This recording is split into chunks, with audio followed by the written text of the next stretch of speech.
Oh.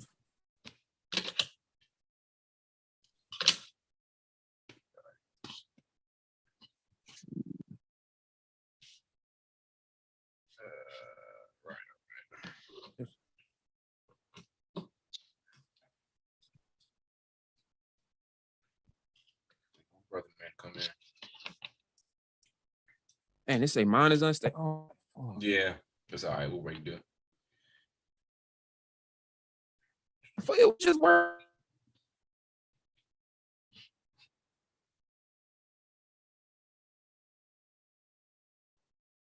Uh-oh. Left me solo dolo in this motherfucker.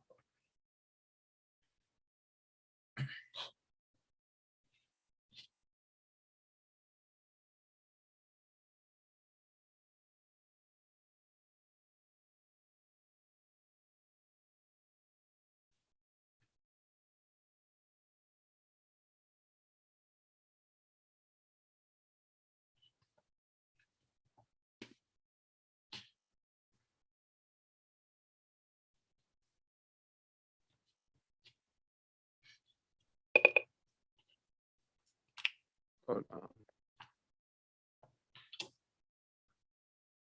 Let's see. Can you hear me? I don't even know if you can hear me. Yeah. Because that shit just dropped me out of nowhere. Yeah, I know. It's internet, man. This should be fixed though. So I know it's the St. Louis shit. If it ain't fixed, I go outside and fix the shit myself. Jump on that big ass pole. They're working in. Right. Don't need a man that treats you right. We got a couple weeks left, man. Not even that, a little more than a couple weeks till school starts up. Yeah, let me see. What's it? Almost 3 weeks. Yeah. Almost a month. Yeah. I'm done with it. I don't even want to. So tired of it. I'm ready to start my career, as they say. Yeah. I'm working on that right now, bro. There's a couple jobs I don't know about you. I can't apply for yet because I don't have necessarily a degree. Yeah. So I have to wait because I'm gonna graduate in 2 semesters, not 1. So I'm gonna have to wait till like mid-January to apply. Yeah. So, yeah, I can't do it now. Yeah. Got to get going on it, man. It look cool now. Let me see. Let me check. Checking that out. So I'll be having because I got Spectrum internet, so I'll be having 2 things I can connect to, either 2G or 5G. But it has nothing to do with like the strength of it. Yeah. There's definitely some wires and shit that need to be cut or something. I don't know, because this shit ain't never been this bad. Yeah. We may start talking at like 8:41. Just start talking about the stuff. Yeah, we can't just sit in here. Yeah, when the hell did I change my background? I didn't even do that. I think it's just used to you doing it. It probably is. Let me see. Let's see if I can choose another one. Oh my God, this is.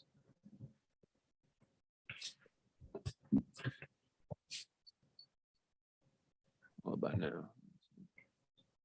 Me no conversate with the fake. We're gonna have the new snippets tomorrow. I'm gonna wake my ass up early to finish those up. Oh, the snippets? Yeah, I'm gonna send them to y'all. What the hell? I ain't doing that one. Nope. TV, that's lame. Okay, I'm gonna just keep it at this one.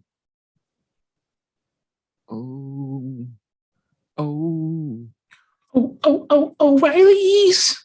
I was singing that. It's the time I'm joining the month. It's Brother Tommy. I ain't listening to radio. Hell is. You know what just had me sitting there crying was Ricky Smiley. Mm-hmm. Ricky Smiley had me in tears. No, Ricky Smiley he say some stupid shit. He underrated. He do that. Sister Bernice Jenkins, the church announcements should be killing me. I would imitate it, but I don't want to sound dumb. Yeah, Black Tony. We just get started. Blake gonna come in any second. Let me turn my recording on, and I need to link this in a second. Figure that out when it goes. All right, we're back. To everyone listening on Spotify, Apple, or if you're watching this live, there's not many people right now watching this live, but y'all will tune in soon. We're back with episode number 83, 17 away from the big 100. That'd be crazy. We going 100 episodes in. Yeah. I told you, man, it's a lot of people that stopped at about 5, 10, and got nervous. We still going. You know what I mean? We still growing. So, yeah, people that stop at that, that's that soft shit. We don't do that. That's that soft. we calling out podcast? It might not. I'm just playing. It might not be solved, but it's amazing that we got this far. I just say that. Yeah, and a lot of stuff to come. I mentioned before, we're trying to work on the new graphics for the show. We are also trying to, this past Friday, we designed merch. Mm-hmm. Designed our merch. We've got some designs. We're going to start previewing them. We're going to start rolling them out. I got to talk to y'all actually about this, but we're going to start rolling them out by the end of this week. And so, y'all get your hands on some merch. We got some t-shirts coming up, some hats, a couple of different things here and there. And I'm really, really excited about that. Just being able to it'd be dope to walk around just wearing your own shit like that. Mm-hmm. That's just a different type of feeling. Like people gonna be like, "What's the legal report?" Like, hey, that's my podcast. You know what I mean? Shit. It's mine. Yeah. I got you. Yeah, you said t-shirts, long sleeves, all hats, stuff like that. Yeah, hoodies sooner or later. Yeah, we got hoodies coming sooner or coming. I don't know why I said sooner. Hoodies coming later around the fall. And some other gear. So be on the lookout for that. Like I said, we're going to show y'all what the merch is going to look like probably around next week. So just stay tuned. And don't forget to download our episodes on Spotify. And don't forget to download episodes on Apple Podcasts. Big things coming. We're nearing 800 subs. Then after that's going to come 900. And Carl, what comes after that? Oh, I think 1,000. That 1,000. And then we monetize. So we're going to be making money from YouTube automatically. And then also from merch. So we are literally a year in and we are completing our goals, knocking them out the park. We doing our shit. So shout out to us. Yeah. No, real quick, I want to say, just like we kind of, increased our followings or subscribers, if you want to say it like that, on YouTube, kind of fast, but I think 320 over the last week. We had almost 750 now. So it'd be good if you all kind of do the same thing and help us get to 1,000. We only need 250 more. Just help us get 250 subscribers compared to what we did last week. That ain't nothing. You all can help. You can help us do that. Man, we can, the point that we can get to 1K and if we post the right shit at the right time, the point that we can get to 1K would be if we get 1K in 1 year. Yeah. Based off not being known, any shit like that. It's pretty good. What if we get it literally to the date that we did episode 1? That'd be the most full circle of all time. Yo, you never question God again after that one. Oh no, never. You can't. Never. So yesterday, the King, LeBron James, did the unexpected and showed up to the Drew League. Were you always did you always keep up with the Drew League? Were you ever watching those videos? Were you kind of just not really? Because I know Harden had some years where he was there. DeMar DeRozan's always been there. There are a couple other guys. Were you ever really that tapped into the Drew League? I'm be honest, I probably haven't watched it in 10 years. I'm being dead serious. Cause a lot of the major players, I know D Wade used to play in it from time to time. Kobe used to, of course. Yeah. I probably haven't watched it since Kobe probably stopped playing in it. Cause I know Kobe, cause speaking of Drew League, NBA players used to play at Rucker Park too. That was one time people did that. They stopped doing that. So I probably haven't watched it in 8 to 10 years, if I had to say. Yeah. Let's see if Blake can hear me. Blake, what's up, man? What's going on, man? Tapping in. So we started off talking about that Drew League thing. I know it made you sick to your stomach seeing LeBron. She just showing that he had the hearts of the people. So what'd you feel about that yesterday? His showing up at the Drew League. No, I was not sick. I was invested into his need to validate himself by playing against a bunch of office workers, corporate workers. But it was pretty cool, man. I enjoyed watching him. It's nice that he was doing that. Actually, I'd like to see more NBA players actually. On a serious note, I would like to see more NBA players actually do that because that's really cool, though. A lot do. I think Harden did it. DeRozan, I think, is a regular there. There are a lot of really good guys. When you're talking about dudes who aren't in the NBA but are kind of obviously it's called pro-am. So guys who can just show they can hoop with. There's a dude named Frank Nitti. He does. I don't know if y'all have seen him on Ball His Life, but he does. The nigga cold. He be on the Big Three. He's on the Ball His Life thing, but it's just dope seeing those guys hoop, and it just shows you. We always talk about no matter where you go, it's always a bunch of hoopers, and even if the guys haven't gone to the NBA or maybe didn't even play D1 college ball, it's hoopers all over the place, and the shit is situational most of the time. Yeah, definitely. A lot of could have been playing D1, but that's another story for another day. Yeah, absolutely. So LeBron did his thing. He went half speed. You can kind of tell. I do want, from a basketball standpoint, that turnaround jumper was on like a motherfucker. So thing about that is I think we're gonna see him master that shot. Like he's already a really dope. He already kind of has in a way. He just doesn't shoot it as consistently as he probably should. Yeah, we're gonna see that shot a lot over the next couple of years because when you're talking about we're talking about him trying to preserve himself. I think Carl always said you either have to get a 3-point shot or you just have to master that mid-range game where you're not going to really rely on your athleticism. Like you talk about Jordan, what Jordan was able to do, like around the later parts of his career, just totally mastered the turnaround jumper. It was so quick. The spacing on it, he'd get to a spot every single time, the footwork.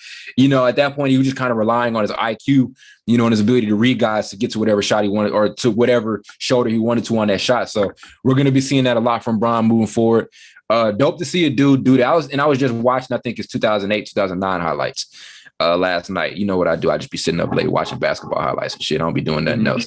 And I was like, just seeing Blake, God, this nigga, we're not even going to address it today. We're not going to do it today. No, I'm not. You ain't saying nothing question. This nigga folding clothes. Go ahead. Doing chores while we podcasting. Y'all got all them dishes lined up all over that house. Clothes not taken out the dryer. At least I'm doing them. That's some dumbass shit. What was I saying? No, but to see him doing it in year 20, like we're nearing year 20. Yeah. It's the crazy thing. We're talking about a guy who's played consecutive seasons. Like obviously Kobe missed years, right? By the time he got to year 20, he missed probably a couple of entire seasons, maybe, if I'm not wrong. Yeah. Only a couple. Jordan obviously did. We're talking about mid 90s and then, all the other things. So to see him doing it at year 20 and he's coming off of a 30-point per game. Like I'm literally sitting there watching shit from 2008. I'm like, this dude's coming off of a 30-point per game season. Mm-hmm. Insane, Yeah, the last time he put up 30 points per game was probably 2008. Yeah, I think it was then. Yep. Yeah. It helped. It helped probably. You Heisman stiff arm people on your way to the rim, but hey, man, he ain't Heisman stiff arm this year because he really can't get past people like he used to. It was a lot of jumpers. Yeah, it was a lot. It really was, and I think this is like I mentioned, like this is going to be where we kind of just see him just straight up rely on the jump shot a lot more. You know what I mean? And just his IQ and his ability to read defenders a lot more. Like he's always been doing it, but we're going to see it even more since that athleticism just isn't there as much as it used to. So shout out to Bron for doing that for the people. That was really, really dope to see. The entire thing was that people in LA wouldn't normally be able to afford tickets to see him play at Staples Center, whatever the hell. What's it called now? It's not Crypto Arena. Yeah. The prices of the NBA games are nowadays. I think it's really, especially for like the young kids, man. Young kids seeing that. That's cool. That's really cool, bro. And they need. I really do think they need to do more of that, and not just like others. I know they got like these schedules and all that, but still, it's cool for the younger generation to be able to. Because not everybody can buy no ticket to an NBA. Oh hell no, they can't. You know how much them tickets cost? If you don't know somebody, them shit's like average at. It depends on It depends on who the Lakers are playing. Like if they playing a badass team and the Lakers are bad themselves, so I don't even know what I'm saying. The tickets can be like you can get them for like $200 a seat, but you'll be way up in the bleachers and shit. So I don't know. It really depends who they play. So I'm gonna ask Carl this. On a bad game, how's the arena environment? Like, is it like still hype as hell, or is it still like, I don't know. I don't know what I'm trying to ask. How's the environment like? How is that? Because you went to a game where Giannis wasn't playing and they were playing, I think, the Clippers, where the Clippers weren't really mad. I was mad as hell. Yeah. That nigga Robert Covington. It definitely was. That was a surprising thing about it. But I think it was because everybody expected Giannis to play. Yeah. Like you didn't get that news till like the hour or two before the game started. Damn. But still, them Bucks fans, they some loyal fans. It was like packed. Yeah. Like even if you had a seat, it was somebody sitting right next to you. So you didn't really have no room like that. But yeah. Robert Covington ended up dropping like 45. I left after the third quarter. But yeah. Really? I always kind of like college better because it's more. I like the atmosphere. The NBA atmosphere is cool, but like I guess if it's just like a regular, like a Tuesday night game, it's like, damn, ain't nobody really getting up like that for real. What NBA games you been to? Huh? What NBA games you been to? I've been to one, and it was in Chicago. It was like years ago. Yeah. I remember beginning of the season. I remember saying I got to get to a Bulls game this year because obviously the Zach LaVine and DeRozan and Lonzo and obviously I was back when the heroes and what's that name? Luol Deng. Yeah, Joakim Noah, all of them. Yeah, I remember saying I got to get to a fucking Bulls game this year, and it just didn't never happen. Maybe next season. Yeah, you can definitely go to game. You got Memphis, you got Chicago, you got Milwaukee. What's another neutral kind of site you can go to? It might be it. That's probably it. Those three. I would love to go to I need to go to a Grizzlies game. Mm-hmm. Yeah, now, especially now. Yeah, I want to see Ja hit that gritty, huh? That's what y'all going for. Y'all going for that pregame little dance routine that boy be putting on. That boy be dancing, don't he? What else? I was gonna make another point. I don't know. What was I gonna say? But yeah, all in all, it was dope to see LeBron do that. The Skip Bayless. I'm not even gonna address Skip Bayless. I do want to say it's hilarious. It's because I didn't see it. Huh? What did he say? Skip said, let me pull it up. It was a tweet, and he goes, "What does punk ass say?" I'm getting so tired of him. And I know Skip Bayless. Oh, okay. And I don't know. It's funny, but it's kind of like why? Like why? You know what I mean? Like it even as a broadcaster, it's like for that to be your thing. Like for that to be like, I know Stephen A's whole thing is to be loud, right? Mm-hmm. Max Kellerman's whole thing is to say dumb shit. His whole thing is the LeBron hate. Like, why it gotta be like that? Be that way. But he said in a tweet, I love it that LeBron played in the Drew League today, but he shot only 2 for 13 from 3 question marks. He missed a late free throw. He did miss like a free throw late in the game. That would have at least clinched overtime. Some things never change. Shut your hating ass up. Hey, did his team win? LeBron team may win? I'm not sure. I got to go back and look. But who cares? Who cares? Damn, them niggas ain't winning shit. Yeah. They better have won because they have both LeBron and DeMar DeRozan. Another team. I know. That's what I'm about to say. What the hell they were doing? But I think LeBron's team did win because one of the players on the other team after the game, he was, I don't know what he was doing, but yeah. That shit was dope to see. And the Kyrie thing, like I wanted to see Kyrie at the Drew League. I remember he probably played there once. We played in some Pro-Am league, but he kills I think he was at the Jamal Crawford Pro-Am league, which is also crazy. But they don't bring out the crowds that Drew League does. But that seeing Kyrie do it would have been really dope. And that was kind of like fake news or whatever. But Kyrie would fucking murder that shit. You tell LeBron to go half speed and get 42 and 16. And it looked like he was out there just working on his game too. Like it didn't look like he was, let's go try it. It looked like, because they say playing NBA guys in like those scrimmage type games or whatever, they go and play and they're just working on specific parts of their game instead of really just trying to beat the shit out of you. So he was working clearly on like that turnaround jumper and just a couple of moves. So it was dope to see that shit. It's like that nigga was just practicing, basically shooting practice. It's like he was going in the end, just shooting like not bullshit, but shooting like jumpers and shit like that. Yeah. I'll call it what it is. Call it what it is. I didn't mean to say that, but okay. Yeah, but go ahead, Ty. I also want to bring this up. We had the debate wasn't as intense as I wanted it to be that last episode, but my take, I want to bring it all the way back. It was a Kobe take because last episode's main topic was just have your biggest hot takes. And I think the one that we all got heated over after the episode was the Kobe thing. So I don't know if y'all realize what I said. I said as far as skill goes, right? I said Kobe was the most skilled basketball player ever. And then we had the debate on the episode, but it got more intense after the episode. We texted for like an hour or some shit. I know Blake came in and out, but me and Carl went at it for like an hour arguing. And then I'm trying to figure out when that was. Was that Friday? No, it couldn't have been Friday. It was Friday. It was Friday. It was Friday. Yep. Yeah, it was Friday because And then it's like it's being stupid again. And so I was thinking about screenshotting the whole argument to get people's opinions. It was way too much. But I was so mad that we had the argument on Snapchat in the fucking group chat. That would have been dope to have on the podcast. So maybe we want to part 2 this debate, Carl, and bring it to this episode and show the people. Yeah, no, we definitely can. But I'll be honest, I forgot. Like, I don't even know. It was the we started with the defense. I know that was the main Like one of the things. I think that was the defense debate we was debating between LeBron and Kobe or something. Well, it started off I think it started off with you texted something. I actually have all the screenshots, luckily. Okay. All right, bet. Blake, are you okay? Just go ahead and get your joke off while I find the screenshot. Is it the little humidifier? I got it. I might have it too. Like an alien invasion back there. Is it the humidifier thing in the back that you laughing at? Probably. You know, is that blue thing? Yeah, it's like the humidifier. Oh, what is that? You got allergies?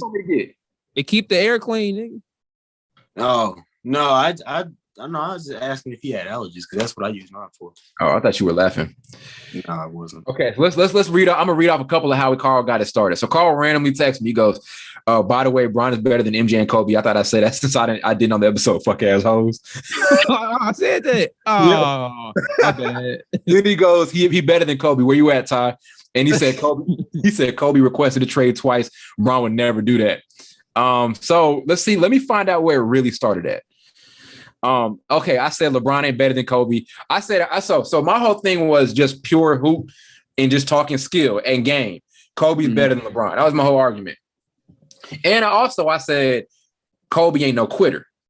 Yeah, that's what I said about LeBron. And then we went into the entire defense thing. So the first point to address is I'll always say this first. There's the difference between the legacy argument and the skill argument. To me, there has to be that difference because legacy, there are so many factors that play into it.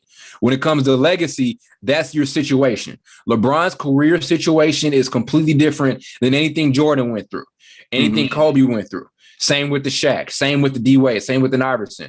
It's tough to you can do it, but comparing legacies requires so much more than just than what a lot of people think it does, right? So from a legacy standpoint, you can easily make the argument that LeBron has the greatest legacy of all time. I think Jordan does, but LeBron's argument is for a dude to come out of high school. Legacy. My bad. Go ahead. What'd you say, Blake? I said a legacy of losing. No, but I think the argument with LeBron is for a guy to come from high school with that level of hype and exceed that level of hype. It's insane. Because you got to think about LeBron came in the league at 18, averaging 20 points per game as a kid. Against grown-ass men. You know, Mike went to college. I'm not saying Mike couldn't do that because Mike came in after college. I think he averaged like 28 his first year or something. Yeah. So most likely he probably could have did the same exact thing. But that's still crazy with Ty to agree with Ty's point. Yeah, even the commercials and shit before he even started playing, like some of the shit was crazy. But like I said, always legacy versus just game. To me, those have to be two completely different conversations. Same with rap. If you ask me who my top 5 rappers are, I'm going to look to divide it a certain way. With rap, I got to say, okay, are we talking just artistry? Because if we're talking artistry, then I got to throw Kanye in there. I got to throw a bunch of dudes in there. If we talking just bars, then it's going to be about 1 million dudes you can name. And probably guys you've never even battle rappers. Because those guys have bars too. So you have to divide those into two to me.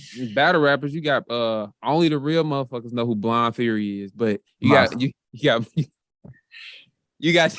dudes like that from New York. Them dudes from New York, battle rappers from New York.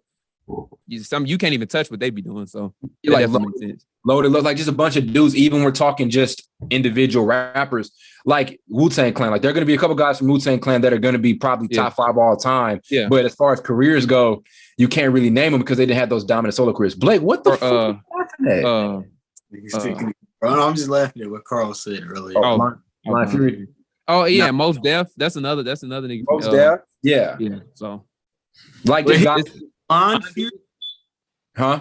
His name is Blonde Fury. Blind Fury. Blind because he's blind. He's blind and he got bars. Yeah. Oh, okay. No, that's not what I was laughing at. Oh. What were you laughing at? Is there something I need to change with the room or some shit? You niggas sitting there? It was something else Carl said. I didn't. That's all I said. Go ahead. We'll discuss it later. Okay. But yeah, that like I had to bring rap into it. But yeah, like Andre 3000 is another name. Like he just never had a great solo career, but he's probably one of the 5 best rappers ever. So the same kind of goes with basketball. Legacy, career shit versus game. There's gonna be some overlap, but it's just tough to really. I have to divide those into 2. I know it may seem tricky, but I got to divide those into 2 all the time. Let me ask you this: when you make your all-time list, which one overlaps the other? Like, is it 50-50? Like, is it 50% skill or is it 50% legacy and you just kind of combine it and then make your choice, or is it like 30% legacy and then 70% skill? See, if you ask me for my all-time top 5, I'm gonna ask you that question every single time. Be like, well, what are we talking? Yeah, I normally involve both, like because to me, like you said, you just can't involve legacy because let's be honest, we can think Allen Iverson don't have any championships, but Allen Iverson is better than Robert Horry. Goddamn, come on. But that's what I'm saying though, because you have to involve both. So I just do a split like 50-50. That's how I do it. Yeah, I always end up asking like, what are we talking? And I'm always going to address those two. Like, just have 2 different arguments. Like, have 2 different lists because I just can't make it one list for some reason because there's just so much to factor in. It is. But let's do this to usher in the debate. Let's to clean it up a little bit. Let's do this. So let's go by every point that was made. So. Okay. You said, man, fuck that youngster with all that. Go ahead on with all that hate. All right. So like me. One reason. So I think one reason I said LeBron or Kobe kills LeBron is I said Kobe was never a quitter. Right now, LeBron's not a quitter. He's not a quitter. Yes, he is. Is he a quitter or being a quitter means LeBron's had moments where you like, this nigga gave up. 2007, he had that moment in the finals. 2011. I know you're like, we can't use that against him. Okay. The only one 2011, I agree with you there all the way. But 2007 is like, that's like I'm trying to think. That's like the Warriors from any team going against what's a solo team right now? Say a solo team going against Russ, going against Russ's triple-double team when he was like the only star on that team, and then him facing the Warriors. Like what we expect him to do with against the Warriors? That's why I don't count that as quitting. Sound like you advocating quitting, Carl. Huh? What you say? I said it sounded like you advocating for quitting. No, I'm not. It's just when you have one player to defend on the team, it's easy to stop him when nobody else is a threat. Sounds like an excuse to me. Go ahead, Ty. So then there was 2011, Blake be just coming in with it. So then there's 2011, right? Where with the Mavericks, you're gonna use that against them. I have to use this one against them, though. I know you don't want me to, but I have to. 2018. I got to use 2018. Now, he was killing that whole playoffs, but there was a point after game 1. Yeah, that nigga quit. You can tell. And then he came with the cast after getting swept. I was like, nah, bro, you can't come like that. Yeah, you can't come to the end of the game like that. Even I admit, I was like, come on, bro. Yeah. Like, but still, like you had to know something might have been bothering the way you played. Because how do you play like that in game 1 and don't play like that in the rest of the series? That's I don't know why I would call that quitting. I would just him calling that just he playing. He wasn't playing like how he's probably supposed to because of injury, I guess. But he didn't make it any better, like you said. Coming to game 4? Coming to game 4 after the game at the podium with the cast on, that didn't look right. But a lot of words to describe quitting. Yeah, I'm sorry to say 2018 looked like I know he was hurt, but there were times in 2018 where I was like, yeah, that nigga don't want to be. You could just tell like he knows it's over, Then I think this is how the other part of the argument came in, because then we started talking about defense. Mm-hmm. Oh, I can't debate defense. He's a better defender. Yeah. But what I said was to LeBron in LA, I think since leaving Cleveland, obviously, I think defensively he became really sus. Like I think when we're talking about like over the course of his career, he's been a great defender. He's made all defensive teams, and he should have a defensive player of the year. Like he should have at least one. Why is Marc Gasol, who didn't even make any of the all defensive teams? Like I've never heard that. How do you win the defensive player of the year but don't make any of the all defensive teams? Was there like, I don't know, I couldn't explain that logic at all. Was there like because that's means weird. That doesn't make sense. Even if you don't go by, let's say you don't go by position. So there's no way you crack it. So you're telling me that was either a big man who was better than him defensively, that's why he made first team, or they were just a bunch of guards who were great. And then you're like, that still means you can't, it doesn't make any sense at all. It can't try to make sense. Yeah. He might have made it might have made the list, but he didn't make first. If you win defensive player of the year, you should always make the first team. There's no other. Yeah, there's that no. Means other. You shouldn't be the defensive player of the year then if you don't make the first team. If the people vote on that, that's not. But go ahead. Fact. It didn't make any sense. I didn't know that till you told me once. Actually, I was like, "What the fuck, really?" Yeah. I don't know. But I think we all agreed that since coming to LA, LeBron's been really suspect defensively. There are a lot of possessions he took off. I'm glad you came around to that because we went up for about 20 minutes on that one. There are a lot of possessions he takes off. A lot of times where he's blown a lot of coverages. And right now, I mean, it's just maybe this is the way the NBA is. But right now, LeBron's not going out and checking the best player on the opposing team. And I know a lot of stars, it's that way because even Kawhi wasn't Luka's primary defender in that first round series against Dallas. Like that's just the way the game is. Giannis wouldn't check KD. Remember that? So that's the way the game is right now. But when I'm comparing him to a Jordan or a Kobe, those guys would go check the opposing team's best player, especially Kobe. Then I got to give him the edge. But what they always, Kobe might have, I don't know, you can correct me wrong, but what they always do that in their 18th and /20th year or whatever. Because that's when, to me, when he started getting older, that's when his defense started declining. He just didn't give effort on defense when he started getting older. LeBron? Yeah. I'll say this, though. Kobe was less physically capable to do that. Because I'm about to say, Kobe had nagging lower body issues. Like you're talking about knee issues and all of that. And obviously, I can never use Kobe's last, how many years was it, Blake, after the Achilles injury? 2 years. I can never count those against it because he literally just couldn't have been the same. He just couldn't do the things he could. Like everything, it was like 15 points a game after that every season, So, but up to 2013. So Kobe, I go from 1998 to 2013 for Kobe.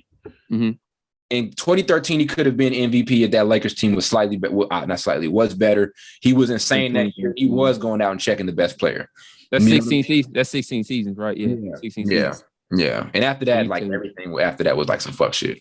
You take LeBron 2003, 2019. Okay, yeah.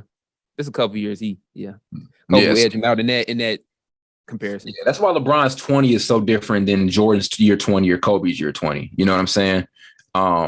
It's just his longevity. But yeah, so for those reasons, I said Kobe was a better defender because I think he just gave better effort. And we argued about this on the phone too. And I don't think Blake agreed with me on this. I just said, I think my argument, what was that one other argument we had and Moses decided to come in? He had his 2 cents. I ended up FaceTiming Blake and Moses at one time.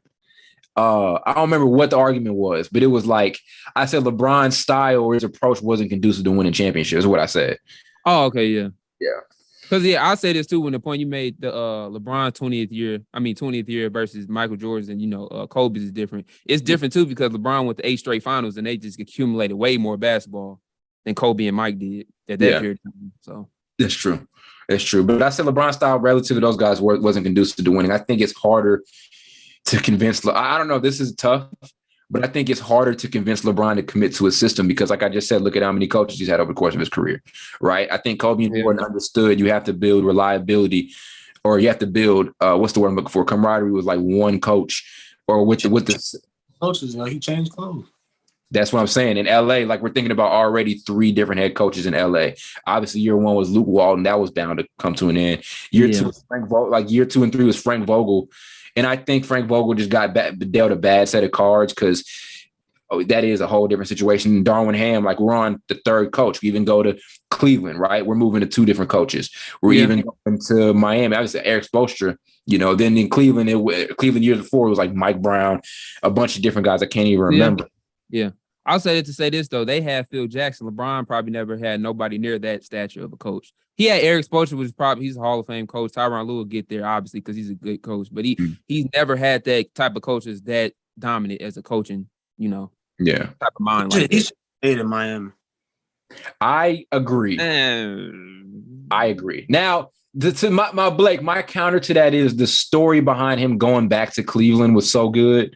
I couldn't even get mad. What were you saying? Oh, who cares? I'm just saying, because you think about going back to your city to win that title, and he almost wasn't going to do it too. That was like a thing. Like I remember you talking about that in the shop. Yeah, he almost wasn't going to do it. I think, my bad. The only reason I think he did is because he saw D Wade was kind of on he was definitely declining. Yeah. But I guess my thing with that is for him to do the shit he did with Cleveland that last year, you may as well have kind of stayed to see what Miami could have done because Miami's front office is way better than Cleveland's front office. You know what I'm saying? And Eric Spoelstra obviously is the reason we think he's one of the best coaches of all time is because of what he's been able to do post LeBron. So they still could have put some contenders. No one could have told. No one could tell what was going to happen, but he could have put some contenders around him. But I think Spoelstra was his most. This is our system. This is how we're going to run things. Gung ho type of coach. And LeBron didn't rock with that. Like that was the whole thing is him and Spoelstra never really got along. So that's where I kind of give my argument that I don't think LeBron had that trust factor in coaches relatively to a Kobe and to a Jordan. Because I think those guys were more students of the game than LeBron was. But to that point though, why you think that is? He never really had I don't know, but he never really had a coach that was to the level of Phil Jackson. This is what I'm saying. To have that trust level, like Mike Brown, he's an okay coach. Let's be honest. Yeah. Was that his only coach during the time he was with Cleveland? Probably somebody else. There was a couple of guys before that, but I don't remember. But he has a reason not to trust some. He has a reason not to trust some of these niggas, though. Think of how he started off a career with some of them coaches. True. They're average at best. Did he? But I think he could have gave Spo a little. I know he got him and Spo got to like what 4 championships, 3 straight championships. Was it 2011, 12, 13, 14? 4, probably 4 straight. Yeah, 4 straight. 2 and 2. But how could you not click with Spoelstra? It was my thing. They said ask Jimmy Butler. No, I'm just playing. Right. He didn't. My only guess is he didn't want to play. He didn't want to play within a system. What happened? So let me ask you this, Blake. How many years would LeBron have stayed with Phil Jackson? Not even 2. No, I think he would have stayed with him because I think his coaching style would have produced winning. So I think he would have had to stay. He wouldn't have. He wouldn't be doing that stuff he's doing now. Because LeBron liked to override shit. Like LeBron literally with David Blatt. That's the problem. You let him start thinking he's the GM, and then he run, and then he mess your team up. Man, all the best players the GM the damn teams. That's what happened.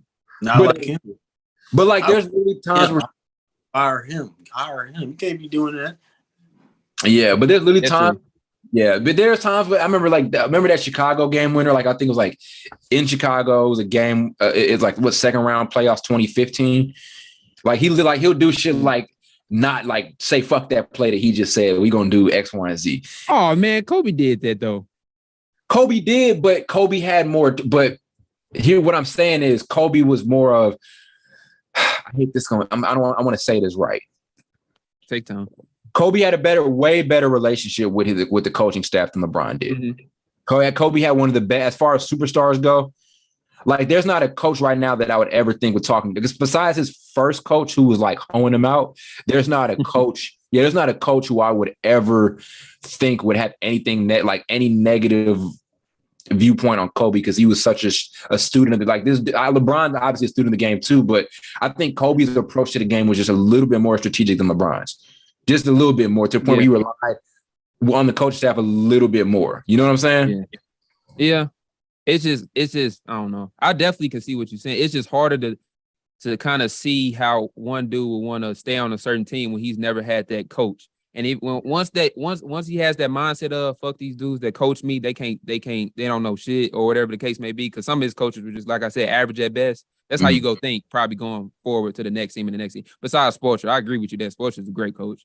But that's what I'm comparing. That's what I'm comparing. Michael Jackson. I mean, not Michael Jackson. That's stuck in my head. Michael Jordan.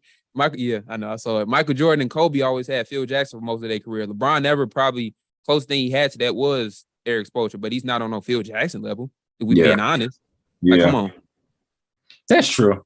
But I don't know. I just feel like judging off of his career right now, I don't think he would have given I don't know. I just don't think he would have stuck around to let something develop. LeBron's not the guy he did his first stint, but he's not the guy to stick around and let something develop. I'll say this to you, who's going to come to Cleveland? That first time around, nobody was coming to Cleveland, bro. He was trying. It was somebody. Nobody. I think it was somebody that was going to come to Cleveland and trade, but they never said who it was. It was supposed to be an all-star type of player. But then that first 2003 to 2009 period that he was there, but they never said who. But come to find out the dude didn't want to come there in free agency or want to get traded. So I think they tried a lot of times to get people to come to Cleveland, but nobody wants to come to Cleveland in free agency. I don't blame. That's tough. Michael Jordan. Michael Jordan. I almost thought I messed up again. Michael Jordan and Kobe never played in a place like Cleveland. Yeah. That's no. What's wrong with Cleveland, Carl? I mean, nothing wrong with Cleveland. You asking me like Joakim Noah said, what's so special about Cleveland? That shit's still funny to me. Hey man, ain't nothing wrong with Cleveland. I heard Cleveland is pretty cool. I ain't never heard that. Calm down on that one. Shout out in Ohio. Yeah. Believe land. But nobody wants to come to Cleveland, bro. That has a lot to do with it more than you think. Yeah. That first time around, he had an excuse. Then I think everything after that was kind of okay, we gotta go fucking win now. Like I think like everything, like I really look at I wasn't a fan of him going to play for the Lakers that first time because he really stunted all those guys' development. Right. So it got him a ring, but then now you kind of look at it, and some guys like they were hoping that they would have kind of kept, like he wasn't going to stick around and let them build something around the court that they said they were going to commit to originally. They said it was going to be Lonzo and Kuzma, and then just try to build around that. I feel like Ingram. Hey, I'm gonna ask you this though. It's a fair question. If Anthony Davis is available, would you not make that trade? I'd make the trade, but then, like I said, now they're regretting. People are regretting. Like we should have kept our guys. True. Like LA, you go ask LA niggas right now, they're gonna be like, yeah, we should have stuck. We should have tried to stick with our guns a little bit and just let something develop a little bit more instead of just trying to buy. Because now we look at the Lakers doing what? Trying to buy championships, and it's just not winning. There was another. I can't tell you what it was, what it could have been, but to me, there could have been another path that LeBron could have taken that I think would have built more of a camaraderie amongst teammates, culture that would have included probably Lonzo and Kuzma staying. Yeah. You can definitely what it would be, but it could have happened. You can say that, but LA has always been known for sports period just buying their way to championships. That's what they do. If we being honest, even like Kobe, like Kobe when Kobe got drafted, of course, but Shaq, they bought Shaq to come there, so they had a plan for that, honestly. But they still built Kobe, so you can kind of avoid that. They developed something like you can't name a guy right now in LA that they developed. That's true. But that thing is too, LeBron was getting older. I think that's why he just said fuck that too. Yeah, I think he's like right now, I ain't got time for that shit. Because you got to think in mind when a dude is like, how old was he then? I can't even do the math. He was probably like 34 or whatever at that time. He probably like, damn, do I really want to wait 3 or 4 more years on these niggas to develop? Because sometimes that's how long it takes. Yeah. So there's that excuse, but you definitely right. He don't really after he went to Miami, he don't really fuck with development anymore. Oh, hell no. He's done. Once he saw when he went to Miami how quick he can win a championship if he just, after he's a free agent and everything, just go a different team. Once he saw that shit was over with. He wasn't developing no more. Yeah. Fuck that. Yeah. You got anything else you want to say about that one? Like stone face like a mother. Yeah, I was just gonna say what LA had before they signed LeBron, but I honestly think they would have been better off just keeping what they had instead of just where they are now, to be honest with you. They probably wouldn't have won no championship. They probably wouldn't have won a championship, but before Julius Randle. Oh hell no, never. They definitely winning with that. D-Lo, it's so many people. It's like they ran through niggas, yeah. No, but them niggas was barely winning 20 games a year. They wasn't doing shit. D-Lo, Lonzo, Julius Randle, Josh Hart, not THT. They wouldn't have had all them players though because how they got with some of them because they traded a couple of them dudes. Alex Caruso, it's a lot of dudes. Well, it just shows how manic the Lakers were like over the last 10 years, like post Kobe. Like it was just kind of like, hey, LA, they ain't gonna wait for nothing. They don't like waiting for nothing. That's what I'm saying. They buy a lot of their shit. And that's why they can never get shit right. You have got to build you want to like you have got to like even Tim Duncan, like just relying on us. Like that's another, you talk about a team that just relied on system and development. Everybody from the Spurs came from the ground up. Like obviously Tim Duncan was a lottery pick. I'm not sure what Ginobili was. I'm not sure what Parker was. Though I don't think those guys were lottery picks, but they built that thing up. You know what I mean? I think that's why people consider him a top 10 player. I'm slowly not going to talk about that right now, but I was watching some of this shit last night and I was slowly getting there. Why he's a top 10 player. Oh yeah. You can because his skill is like undeniable. Like they called him big fundamental for no reason. I don't know if it's besides Hakeem Olajuwon, a player of that height to be that skill. I guess you can argue Kareem too, but it's only like 3 dudes at that height that had that level of skill. Yeah. And then even the legacy thing, like you're talking 5 championships, right? 1 loss, 1 team your whole career. Like you really couldn't. One fucking coach. I think as we look at the stats too, his stats don't jump out. Compared to, Jordan averaging 30 points per game. You got Kobe averaging 25 points per game for his career. You got other dudes averaging 28, 30. Even if a dude 5-1 in his championship appearances or whatever, you're not going to pick that dude most of the time over the dude that averaged 30 and got 4 rings or whatever the case is. So, Yep. So that was just a snap of the Jordan, I think, our Kobe LeBron debate. All in all, I'm always going to end up dividing into 2 categories. And I think LeBron's got him as far as legacy goes. I can say that too because I didn't really watch Kobe in his absolute prime. I watched LeBron in his prime. Yeah. That's the crazy thing. We be talking about like we be saying Kobe and we really didn't. Like we caught him on the back end. Yeah. I mean, we could have if we wanted to, but goddamn, we would have been 4 or 5 watching nigga play, and I wasn't even aware of where I was. So I just need to stop reacting. What'd I say, bro? I didn't even say anything. I'm just not even gonna react no more. You said he caught him on the back end. You gonna do this every fucking episode? Y'all need to watch what y'all say. You need to clean your mind up, nigga. You said something else. You said your mind ain't clean, fool. You said something else the last episode. I don't want to say. Catching dudes on the back end. I don't know. Boy. We ever get Show famous? you what that boy think. Show you what that boy be thinking of. We get they finna cancel Blake. Yeah, definitely. But yeah, I definitely get your side of the Kobe debate. Mine was just everything. If he had a more reliable coach like Phil Jackson, I think he would have. Think it'd be a little different. That's all I'm saying. To me, then that's also like why you have to separate the legacy thing and just the hoop skill thing. You know what I mean? You always have to. I don't know. I got like LeBron is obviously one of the greatest stories. Yeah, I'll say, like, if we talk about stories about an athlete, does LeBron have the greatest story in sports history from an individual standpoint? Now we're talking about a guy that came from it, the trend, like the nigga came from bullshit. Yeah, and the niggas in like years later, the niggas in a fucking Looney Tunes movie. Mm-hmm. Like and he's a billionaire. Just think about that. Yeah. That movie was awful. But let's look at the upside, Blake. He got the money off of it. He ain't lying though. I told y'all when that movie came out. Y'all know how I like LeBron. And y'all know how I like LeBron. The first thing y'all asked me if I'm watching that movie, I said, hell no. I still ain't watched it. And I'm not gonna watch it. Half hour that movie. I turned that movie. I said, good Lord, this is y'all kind of slow for watching that shit. He killed me when he sent me that video. What'd he say? He was like, what'd he say? He said, I have. What'd he say? He said, I have I got court vision. What'd he say? Something like what in the Matrix? Hell, something like that. I'm like, dog, come on, dog. That PG ass joke. Yeah, somebody made it. Someone was fucking with him behind him or whatever. Someone was doing dumb shit behind him. He was like, I got a full court vision or some shit. And I remember you sent us the clip. You was like, He was decent in Trainwreck though. I liked him in Trainwreck. That's why people thought the movie was gonna be good. It's like, he was pretty good in Trainwreck. When he was talking to Amy Schumer, he was dead ass serious. That was funny. Trainwreck is like an adult kind of movie.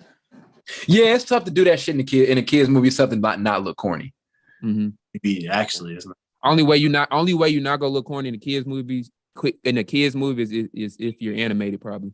Yeah, but the story, like for him to come from what he came from, and then even some of the business decisions that he made early, and like I said, now he's a billionaire. That's what's up. It's literally like, is there a better sports story from an individual than LeBron?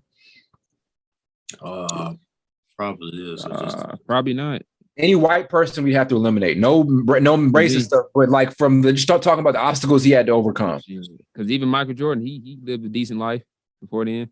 Yeah, like the nigga, 2-parent household. Like LeBron kind of had more of, Jordan kind of had more of the, I'm not trying to be mean, but I'm saying like, just from the point that where he had to come from and then the obstacles, like, I'm just saying being a black man, those are just different obstacles to overcome, from. That's true. That's true. Yeah. You just, like, I'm just saying logically, you just can't. Yeah. Like the nigga at 18 had an offer. I was about to say the nigga at 18 had an offer from Reebok, Adidas, and Nike. And turned making millions. Yeah. He turned Reebok down. Yeah. Yeah. I'm trying to think, man. That Kobe came from an NBA family, so he did. Yeah, his dad came from NBA, then he was overseas. He played because his dad played overseas. Mm-hmm. Shaq for a minute, because Shaq kind of came from it tough, but I don't think he just reached the LeBron level of like dominance, notoriety, and they're both close, but never reached that LeBron level of notoriety. I'll tell you this though, LeBron gonna change his mind again. I ain't worried about it. He's done it before. I've been here before with you. You see that again. How did he change my mind? I don't know. He might win another championship or something that might change it. Then that'll add to his legacy argument. Like you can already say he's got the best legacy. There's nothing he can do from a skill standpoint. Kobe's just more skilled. Better hurry up. It's not nothing he can do from skill. From a legacy standpoint, like that's an open book. He can still do shit. Like he can get another 30-point per game season and win a title and probably has best. They just got it's certain great players, and that's why you can respect certain great dudes in just certain sports. They have a different mindset how to get there. Yeah, not everybody has the same mindset Kobe and Michael Jordan had. Not everybody has the same mindset that LeBron has. Not everybody has the same mindset Magic had. That is true. What makes them great though, they can do it their own way and still succeed. Because not everybody needs to adopt the Michael Jordan mentality. And I would and look, I know what you're about to say. Just because you don't seem, well, you said it better than me. You said it. Probably. If I think you go see what I'm saying. Like just because you don't take the same approach Michael Jordan did doesn't mean you necessarily doesn't work as hard as him. And I would advise you to not take Jordan's approach and apply it to business. I would actually say you just take, certain principles, like for LeBron, like getting to know his teammates and guys around him. Like he's amazing. Like he's got nicknames and handshakes with the niggas like after 2 practices, right? So just getting accustomed to your guys and their tendencies. Then you can go take stuff from Kobe. Yep. With Kobe, I think commitment to it. Kobe and Jordan is commitment to like a core, right? You can't have if you want to have a good team, you don't want to have a bunch of moving pieces in and out, or you're never really going to establish like a reliable coach. Yeah. You know what I'm saying? The bullying shit, everybody can't do that. That's what every high school basketball player tried to do. I got to be the biggest asshole on the planet so I could be great. Then a lot of y'all don't end up nowhere. Now, you know what I'm saying? So, even I ain't want to admit, even though Kobe tried to adapt that sometimes, tried to do it to some of his teammates. He definitely did. Yeah. I think Kobe's thing, though, I think Jordan would let you know. Kobe would too, but I feel like Kobe would just kind of be dismissive of you. Like he'd kind of be like, all right, fuck this dude. And I'm just not going to, I'm going to ice this guy. Like he probably wouldn't pass him the ball or whatever. Shit like that. Like Smush Parker or whatever. We laugh every time I bring his name up. Is that nigga real name Smush? Let me look that up. Can't be. It is. That's wild. Smush Parker. No, it's William Henry Smush Parker. So you might want to keep that William. Better than Smush Parker. Blake, thoughts on Donovan Mitchell in the Knicks rumors?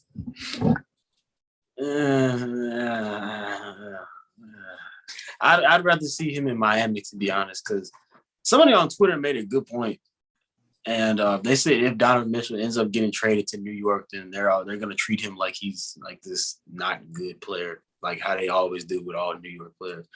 I really don't want him to go to New York just based off of New York has next to, well, I can't say next. Yes, I can say next to nothing except for and that's about it. Well, Jalen Brunson, but I don't know what pieces they would give up to get him. To be honest with you, yeah. The crazy thing is, the Knicks have 3 left-handed dudes on their team in the starting lineup, most likely. Until Julius Randle stays.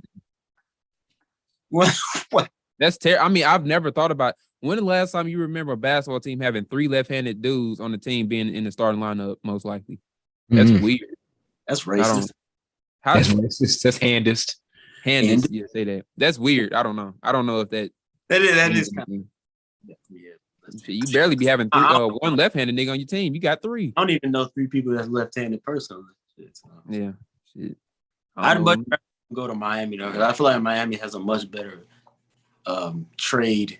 They have much better trade assets for Utah, to be honest with you. Yeah, we'll see. We'll see if they even trade them. So Utah is seeking a haul from Bleacher Report. Utah is seeking a haul from the Knicks in exchange for Mitchell. They want Quentin Grimes, Emmanuel Quickley, Obi Toppin, and 6 future first rounders. That's what they want to give up. Yeah. Yeah, that 6 future first rounders is off the. I still say this: if you give Quentin Grimes some clock, I think he's gonna be better than what people think. I think he has had a fair shot. Oh, yeah. I keep saying that. He was my nigga coming out of college. Him, Quickley, and Toppin. Yeah. He was a top 10. I know. I said he was a top 10 player coming out of high school. Yeah. Yes, he was. Quentin Grimes was a bucket.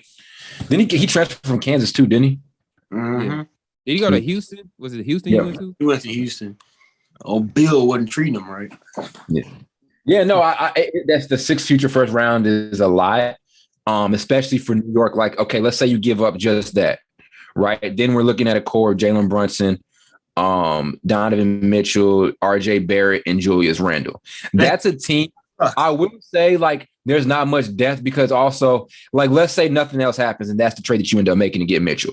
You still have Derrick Rose coming off the bench. You still have Evan Fournier who's going to be coming off the bench. You're 7 deep. There's still going to be Mitchell Robinson there. That's not a bad team. That's a team that can get out of the first round, in my opinion.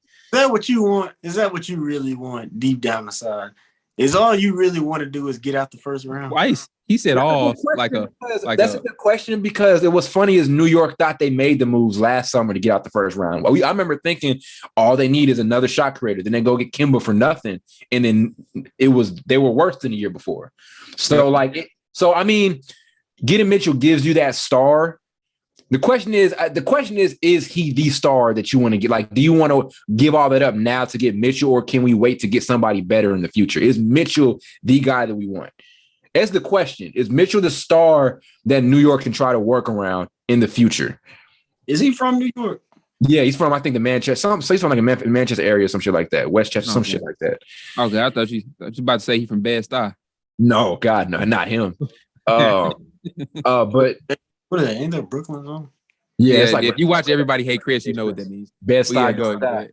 Yeah. But I'm saying, Carl, is Donovan Mitchell, is he good enough to come to New York for them to say, let's build around this guy? And just keep into account the things he's done in the playoffs, because he has been one of the better playoff performers since coming into the NBA. So keeping all of that into account, is it crazy for them to want to invest this much into Donovan Mitchell, or should they try to wait a little bit and see what else they can go out there and get?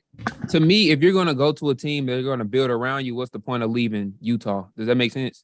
Utah, like if you go into the Knicks, but I'm gonna be honest, they'll probably start the rebuilding process a little bit more quicker because obviously they have Jalen Brunson and Jazz don't. But real quick, I'd rather do a rebuild in Utah or New York. Yeah.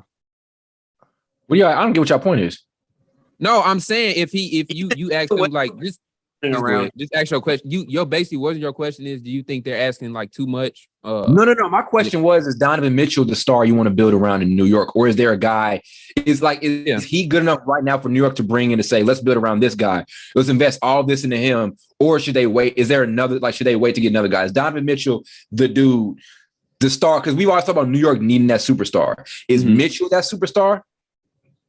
Yeah, I think he is. No, I just said, yeah, I think he is. But I was saying if I was him, I thought. Yeah, I said if I was him, I don't know if I want to do that, because if you looking to go to a team that's going to build with you, why even leave?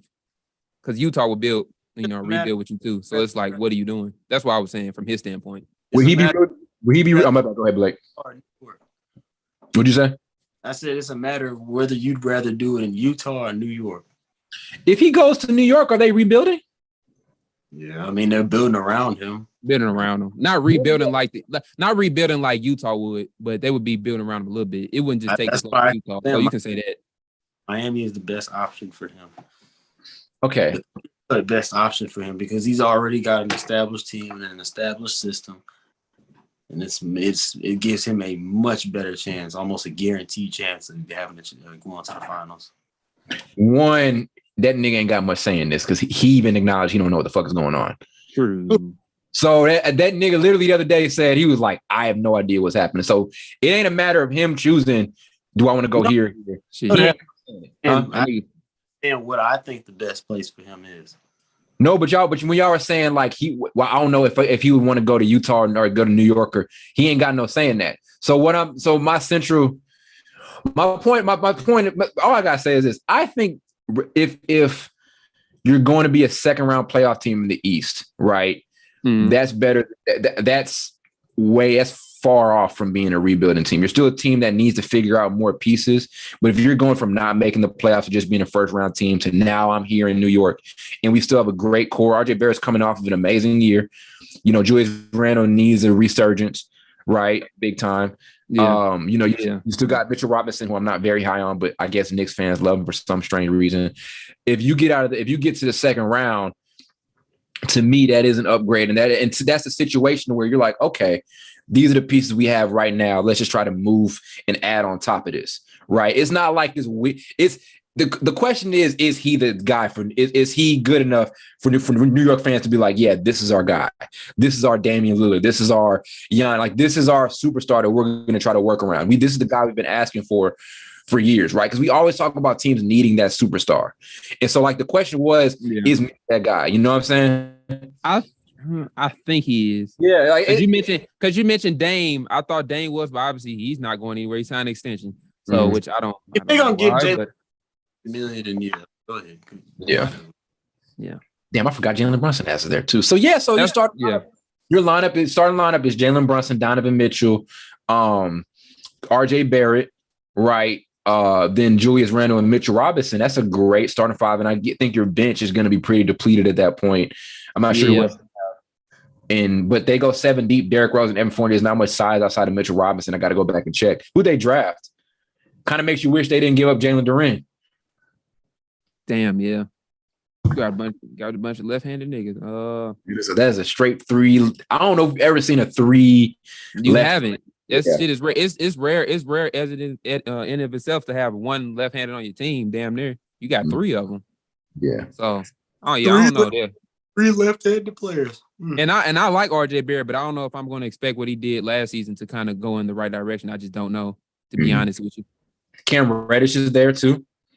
So you got that. So that's 8th man. And then you've got Jericho Sims. You're going to more he time. would probably get traded. He would probably get traded. Cam Reddish, he's going to be included in that trade. Yeah. Yeah.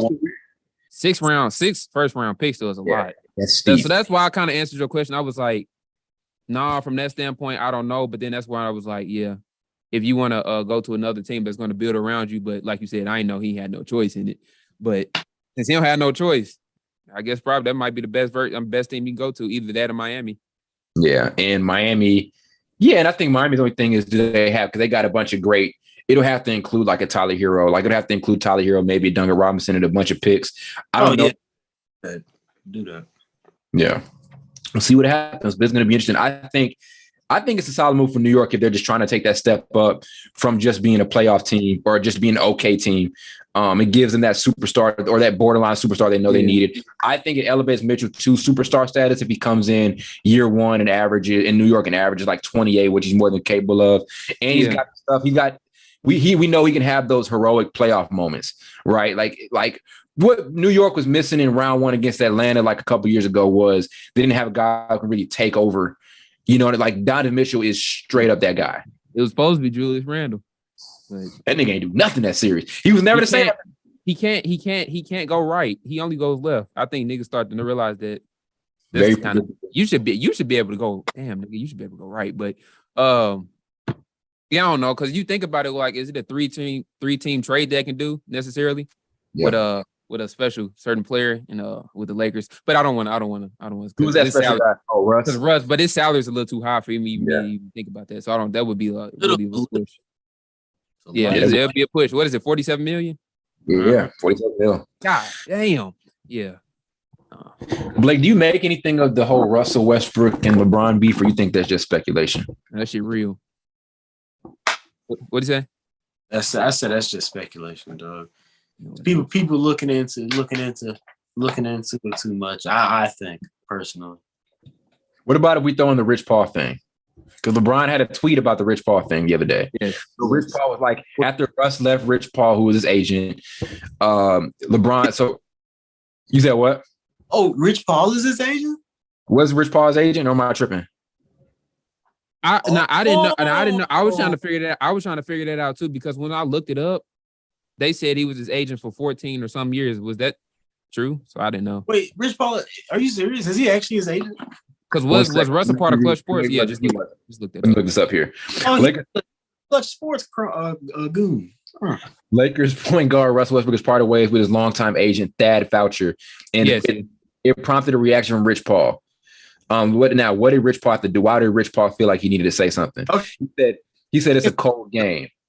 His agent said about. Hold on, let me find it, because it's actually pretty interesting. Hold on.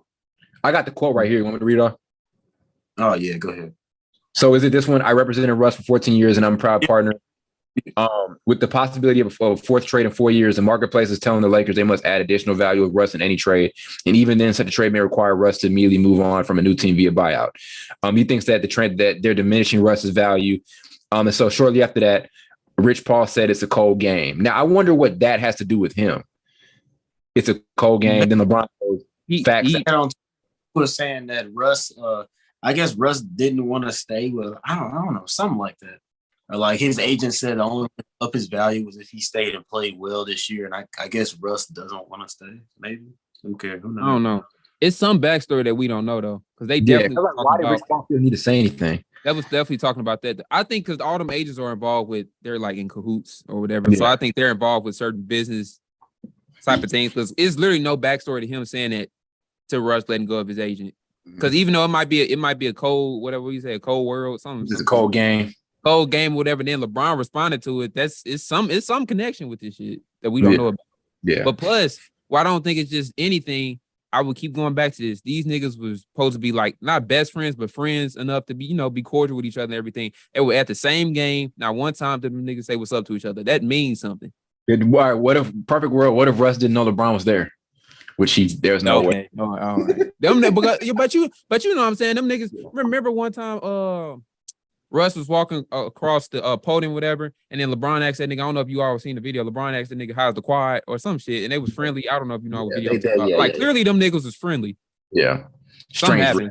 Yeah. And Russ would definitely let you know if he ain't fucking with somebody. He's gonna look at him and just not go towards him. Like that's that whole KD thing. Everything we're gonna know Russ is gonna beef with a nigga just based off of KD. He just not gonna talk to you. Rustin lost a lot of friends. He lost a lot of friends. Not just playing. Lose a friend every team. You said last episode he lose a friend every team he goes on. Damn near. Except Paul George. That's the only nigga still by his side. Hard? Did he ever lose Hard? I don't know. Them niggas don't seem that close no more. What about let's see. Campaign. I ain't them niggas ain't Campaign. That's Campaign. Because they used to do the dances and shit. That still a little flunky. Yeah. Them niggas still do pregame dances. I mean, what other nigga it is? That's probably it. I just be playing out their differences. Yeah. Yeah, that's probably it. But yeah. Well, Paul George the only nigga that's still by his side holding his hand. Other than that, all other nigga left. Bill, he kept Bill, him and so. Oh yeah, Bill be, give him a little, he be supportive with him. Yeah. Look, you all right there, buddy? Yeah, I was gonna sneeze again. Oh, I got you. Might want to hold that in, buddy. Bill a little supportive of him. Yeah. Yeah, strange stuff in LA, man. What else y'all want to talk about as far as NBA goes? I think we've depleted everything. We got to the trade talk. We got 40 minutes here. We got to the trade talk. With now, is there I don't want to talk about the Katie thing anymore because we've already pretty much said everything about that. Do y'all think we already agreed last episode that a deal is not going to get done until maybe mid-season or maybe not at all. Maybe this is all a fluke. Maybe nothing's going to happen at all with that. So he wants to get traded. He go get traded. It's just a matter of when. Because when motherfuckers in sports say they want to get traded, I don't see that shit ever getting reconciled. Especially a guy like him with that stature. So it is what it is. Like when Harden wanted to get traded, and then we saw how ugly that ended. Yeah. So, that leaves Kyrie. I don't know what's going to happen with Kyrie though. That's the thing. Yeah. I don't know if Kyrie really signed that extension just to get traded to make more money, or I don't really know what it is. Yeah. So yeah, I mean that there's that entire thing. I just can't really think of anything else. I think there's still some free agents out there on the market. But I think everything is pretty much as far as the big stuff is. I mean, obviously there's a Nets thing, and we've talked a million times about that. So yeah, I guess we're at where we're at right now. We'll see what happens the next couple of weeks because there's the Colin Sexton thing still. There's the DeAndre Ayton thing, which I'm glad Phoenix matched that offer sheet because him to the Pacers would have been so fucking weird. Like for them to even offer, I was like, what do you guys expect? That's so disrespectful though. They waited till somebody else offer them money to match it. That's disrespectful to me. Personally, I would have said, I would have said, fuck y'all, I'm going to the Pacers. Personally. Yeah. Really? Yeah, he would have been like 25 and 15 in Indiana. Yeah. But it's kind of like, why would you want to go there? Hey, would have been Roy Hibbert 2.0. Oh, God. People forget about Roy Hibbert, bro. Like 2013, that nigga was on this shit. That nigga had 1 year in his prime. But no, one All-Star appearance. Yeah, basically, that was it. Yeah. But yeah. You said what? But I think Russ wants to get traded. Well, yeah. Probably, yeah. Well, wants to. He was going to get traded regardless of what he wanted to do. Yeah, if they could find another team to trade him to. I think it's kind of weird that LeBron tweets that Russ fires his agent. LeBron tweets that, then LeBron goes and plays in the Drew League with the dude he picked Russ over last summer. Dude, he picked. Yeah, it's Illuminati. Is there some Illuminati shit going on? I don't know. I just know it's weird for a player like Russ Caliber, like Todd said, get traded 3 times. That's all I'm gonna say. So you can do that whatever you want to. He getting traded 3 times. They set him up that we ain't gonna do this again. They set that nigga up for failure here in LA. Traded 3 times. Was the Wizards ain't want him? They said we could just keep Bradley Beal. Then the Rockets said, "Shit, we don't want you." He should have stayed in Washington. I wouldn't have been mad at that. I think we're going to be solid this year, though. We're not going to be great, but we're going to be solid. We got Monty Morris. We got Bill Porzingis. We got Rui Hachimura. Then you have Diaz showing a lot of good stuff. There's Corey Kispert just sitting there doing whatever. We're going to be solid this year. Now, I ain't say we're going to be great. We're going to be solid. We're going to be better than Houston. I know that much. Might be better than Lakers. Yeah. See, we're going to be okay. Like, we're not going to be, like, tragic, but it's not. Y'all would have been a playoff team if Russ was there, though. For sure. Oh, yeah. Without a doubt. Yeah, like we can't take away from what Russ did that year before when he was that nigga was killing in Washington the year before. Yeah, that second half he was killing. He gonna always diminish it. I'm just saying that second half it wasn't for no player. Y'all niggas wouldn't make it. I just want to like play. But yeah. He was killing. Yeah, Carl, my boy Russ, man. He was balling. Then he came to LA. Then he had a rude awakening. And he just So what's your assessment? Let's say let's say nothing happens to the Lakers roster this season and they just keep what they've got and they win a title thanks to Darvin Ham's changing system. Well, you hoping for a lot. And let's say Russ averages like a really solid. Russ goes like 20. Like Russ goes like 23 points and 8 assists with like 7 rebounds on solid shooting. What does that do for his legacy? I mean, it definitely revitalizes it. And win the title. What does that do for his legacy? It definitely makes it better. Okay. It makes it better, but you hoping for a lot because you said on solid shooting at the end. Don't think I ain't noticed that. Like 45% shooting. I know the 3-point shot's not going to be there, but like if he goes 20-8 and they win a title, does this change everything you thought about Russ before? Now that he's got that ring? Oh yeah, I didn't think like this to Russ probably when he got to Washington and then till now. Okay. Probably. Yeah. Because I just never seen a player of his caliber play like that. Yeah, very true. It was bullshit. But I really, you know what I say is I blame the fit. We're not going to get into that again. I know, but I get why you defend him, bro. Because when he's your favorite player, you go do that to thick and thin. It's hard to just say, fuck my favorite player and just. I get where you're coming from. Nigga suck though. I get the 2017 season was the greatest shit I've seen. One of the greatest things I've seen in basketball, man. Well, they could take it. They could take it to the college. I mean, not the college. They could take it to the NBA not NBA Hall of Fame, just the Hall of Fame basketball. They could have his little, all this little knickknacks and everything over there. But 2022 now, we don't care. Don't give a damn. I'm just playing. Blake, any last words you got for this episode?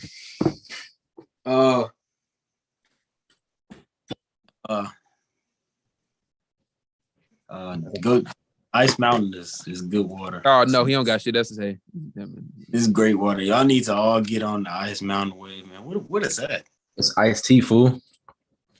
Oh, y'all drinking water right now. He don't know about that water like Blake. Man, he been pissing like a racehorse.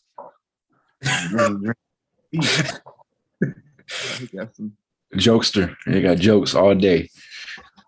Cracking jokes. Go crack another joke for us, Blake. We put you on the spot.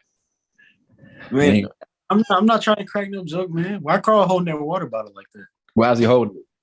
He's holding it like this.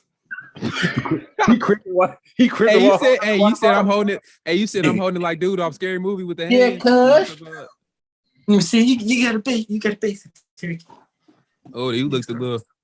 All right, it's turning up 21. We got 21-year-old, a couple of 21-year-olds in the making this week on the show. Ty turned 21 10 years ago, so he been old. But I was just playing, yeah. Blake turned 21 with his whole ass. You've been 21 for what? Past 55 years now? Old ass nigga. What you want to get for your birthday, man? That nigga owes the IRS money at 5 years old. Did you order your Spider-Man? Do you want to ask your Spider-Man costume? You said with the web shooters? Niggas got the web. You gonna wear some Jordan 5s with them. I may come over there and take that basketball hoop y'all got hanging up on that. Y'all drilled that in the con. You drilled it into the. You said what? You have a hoop at your house? We used to. No wonder. That's why. Okay, that's why. Okay, I got you. That's why. Okay, I got you. That's where the inner hate was coming from. Hey, Carl, they got that hoop concrete drilled into the driveway. That hoop part of the driveway. Nah, shit. That is part of the driveway. That don't make sense. Oh, this nigga said it's a part of the driveway. They don't even make sense. Blake was getting hooped out when he was out there hooping a couple weeks ago. I'm playing that nigga was hooping. Blake was hooping a little bit. Stop lying. Stop lying. Yeah, that little snatch pool. He said that nigga was playing with that damn dog. He wasn't working on the damn game. He was over there playing with that dog. Come on, doggy. That dog don't know you. Back up. Bro, sweat through them tight jeans. Yeah, them jeans. Playing the jeans ain't no joke. Yeah. I'm surprised you didn't get shaved. I didn't get what? Shaved. What does that mean? I don't know. Yeah, something, man.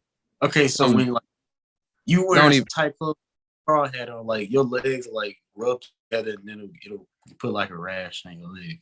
I never heard of that. Must have happened to you because I never heard about it. I ain't never heard no shade. I thought you about to say. I thought you were trying to say Shackelford, the road. Shackelford. This nigga saying Shackelford. All right, guys. That does it for the episode. Merch on the way. I told y'all at the beginning of the episode what we're planning on. We have the designs ready to go. Did that meeting at Starbucks on Friday. Amongst other stuff.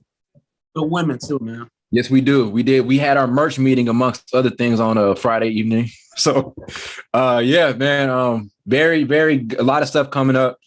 New show format. We're still working on it. Still working on the graphics. But we're gonna get it right for y'all. We're gonna get better. It get better. It shall. The Zoom days are gonna be over soon because I hate the way this looks. It's making me sick.